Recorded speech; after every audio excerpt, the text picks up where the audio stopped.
Brought to you by Agilus Diagnostics.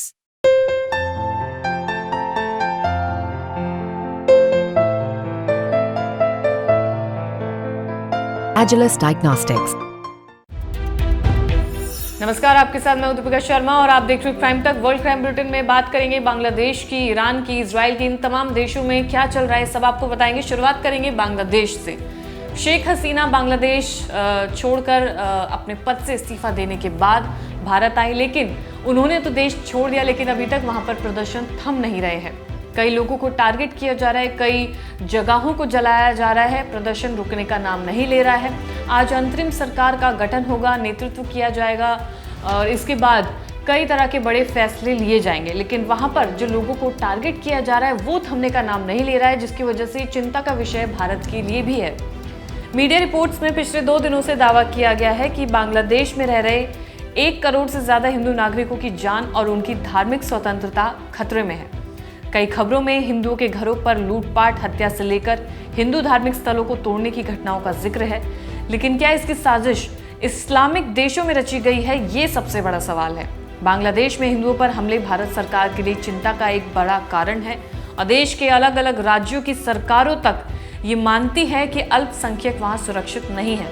स्थानीय media और ढाका में हिंदू अल्पसंख्यक समूहों के ऑफिशियल्स की रिपोर्ट की माने तो हिंसक विरोध प्रदर्शन और वहां जो उथल पुथल हो रही है उसके बीच 97 हिंदू समुदाय की जगहों पर हमले हुए हैं, यानी कि टारगेट किया जा रहा है लोगों को। ये सबसे बड़ा विषय है कि आखिर इन लोगों की सुरक्षा कैसे की जाएगी। भारत के चिंता का विषय है, लोगों को टारगेट किया जा रहा है, प्रदर्शन रुक नहीं रहा है। अब इसमें जो अंतरिम सरकार है उसका गठन होगा, इसके बाद क्या बड़े फैसले लिए जाएंगे ये देखने वाली बात है।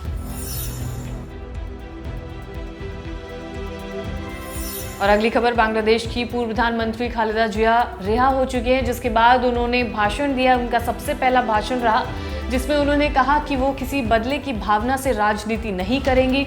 उन्होंने कहा कि प्यार से इस पूरे समाज में प्यार को फैलाया जाएगा, किसी भी तरह से किसी को नुकसान नहीं पहुंचाया जाएगा। उन्होंने अपने रैली के दौरान कहा कि प्रतिशोध की राजनीति नहीं की जाएगी, आइए मिलकर प्यार, शांति और ज्ञान पर आधारित समाज बनाते हैं। बांग्लादेश की मीडिया रिपोर्ट्स के अनुसार रिकॉर्डेड वीडियो मैसेज के जरिए दिए गए भाषण में उन्होंने कहा कि इस जीत से बांग्लादेश में नई संभावनाएं पैदा हुई हैं, हमें एक समृद्ध बांग्लादेश का निर्माण करना है। उन्होंने कहा कि छात्र और युवा हमारे भविष्य हैं, योग्यता, क्षमता और ज्ञान पर आधारित एक लोकतांत्रिक बांग्लादेश का निर्माण किया जाना चाहिए ताकि उस सपने को साकार किया जा सके जिसके लिए युवाओं ने अपना खून बहाया है। यानी कि रिहा होने के बाद खालिदा जिया का ये पहला भाषण था जिसमें उन्होंने लोगों से यही कहा है कि वो प्यार से, शांति से इस समाज को चलाना चाहती हैं और जो लोगों ने अपना खून बहाया है उसके लिए उन्हें हर तरह से मदद की जाएगी। यानी कि ऐसा बांग्लादेश का निर्माण किया जाएगा जिस पर योग्यता, क्षमता के हिसाब से, आधार से निर्माण किया जाएगा। और अगली खबर, बांग्लादेश में मोहम्मद यूनुस की अंतरिम सरकार आज शाम को 8 बजे शपथ लेगी और इसके बाद इसका नेतृत्व करेंगे नोबेल प्राइज विनर और इसी के साथ बड़े बड़े फैसले लिए जाएंगे। बांग्लादेश में जो विरोध प्रदर्शन चल रहा है उसके प्रति क्या कुछ किया जाएगा, तमाम बड़े फैसले लिए जाएंगे। कई नेता इसमें शपथ लेंगे, 8 बजे शपथ ग्रहण की जाएगी। इसके अलावा जनरल जमा ने बताया कि अंतरिम सरकार की सलाहकार परिषद में 15 सदस्य होंगे और उसके मुखिया मोहम्मद यूनुस होंगे। राष्ट्रपति मोहम्मद शहाबुद्दीन ने मंगलवार रात यूनुस को अंतरिम सरकार का प्रमुख नियुक्त किया है। राष्ट्रपति ने ये नियुक्ति शेख हसीना के प्रधानमंत्री पद से इस्तीफा देकर देश छोड़ने के बाद की है। बांग्लादेश के लिए रवाना होने से पहले पेरिस हवाई अड्डे पर यूनुस ने कहा कि सरकार के प्रमुख के तौर पर उनकी प्राथमिकता देश में सामान्य स्थिति कायम करने की होगी। देश में स्थिति सामान्य हो और सभी पीड़ितों को न्याय मिले, इसके लिए वो सबसे पहले प्रयास करेंगे। यानी कि जो भी बांग्लादेश में चल रहा है उसके लिए फैसले लिए जाएंगे और आज 8 बजे ये शपथ ली जाएगी।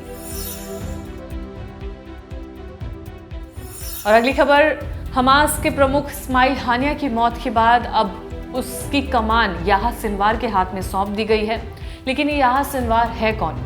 कई तस्वीरों में इसे इस्माइल हानिया के साथ भी देखा गया है, लेकिन अब इसे हमास का प्रमुख बना दिया गया है। इससे पहले यहाँ सिनवार सिर्फ गाजा में हमास की कमान संभाल रहा था। हानिया जहाँ कतर से संगठन को ऑपरेट कर रहा था, वहीं सिनवार गाजा में ही रहता है। 2017 में जब उसे गाजा का चीफ बनाया गया, तब से वो कभी भी सामने नहीं आया। सिनवार की हमास पर काफ़ी मजबूत पकड़ है। इस्माइल हानिया की अगुवाई में ही हमास ने पिछले साल 7 अक्टूबर को इजराइल पर 75 सालों का सबसे बड़ा हमला किया था। इसमें 1200 से ज़्यादा लोगों की मौत हुई थी, जबकि सिनवार इसका मास्टरमाइंड था। सिनवार को निर्मम हत्या करने के लिए जाना जाता है। क्रूरता की वजह से ही सिनवार को खान यूनिस का कसाई भी कहा जाता है। सिनवार के करीबी भी उसे खौफ खाते हैं। कहा जाता है कि अगर आप सिनवार की बात को टाल रहे हैं तो आप अपनी ज़िंदगी को दांव पर लगा रहे हैं। यानी कि काफ़ी जो सिनवार है उसके लिए जो रिपोर्ट्स बताई जा रही हैं, उसे काफ़ी ज़्यादा निर्मम हत्या करने वाला शख्स बताया गया है। यानी कि उसने पास्ट में कई ऐसी चीज़ें कही हैं जिसके लिए उसे जेल भी जाना पड़ा था, लेकिन अब वो हमास की कमान संभालेगा। इसका सीधा असर इजराइल पर पड़ेगा और अब देखना ये होगा कि आगे का जो कदम है वो क्या उठाया जाएगा। और फिलहाल इस वर्ल्ड क्राइम बुलेटिन में इतना ही। ताज़ा खबरों के लिए देखते रहिए क्राइम तक।